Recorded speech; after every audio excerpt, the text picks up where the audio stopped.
Gala ടെസ്റ്റിൽ ഇന്ത്യയ്ക്ക് തകർപ്പൻ ജയം 165 റൺസിന് ശ്രീലങ്കയെ തോൽപ്പിച്ചു.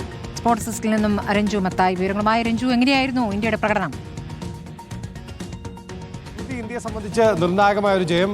വളരെ ലോക ടെസ്റ്റ് ചാമ്പ്യൻഷിപ്പിന്റെ ഫൈനലിലേക്ക് പ്രവേശിക്കാൻ ഇന്ത്യക്ക് ശ്രീലങ്കയ്ക്കെതിരായ ജയം അനിവാര്യമായിരുന്നു. അതുകൊണ്ട് തന്നെ ഇന്ത്യയെ സംബന്ധിച്ച് ഈ ടെസ്റ്റ് പരമ്പര വളരെ നിർണായകമാണ്. ആദ്യ ടെസ്റ്റിൽ തന്നെ ശ്രീലങ്കയെ പരാജയപ്പെടുത്താൻ കഴിഞ്ഞിരിക്കുന്നു. 165 റൺസിന്റെ തകർപ്പൻ ജയമാണ് ഇന്ത്യ ഗാലയിൽ സ്വന്തമാക്കിയിരിക്കുന്നത്. 372 റൺസ് വിജയലക്ഷ്യമായി ഇറങ്ങിയ ലങ്കയ്ക്ക് ഇന്ന് അവരുടെ 2 താരങ്ങൾക്ക് മാത്രമാണ് പിടിച്ചു നിൽക്കാൻ കഴിഞ്ഞത്. അവരുടെ നായകരും അതോടൊപ്പം തന്നെ ആദ്യ ഇന്നിംഗ്സിൽ തിളങ്ങിയ സോണലുമാണ് ഇന്ന് തിളങ്ങിയത്.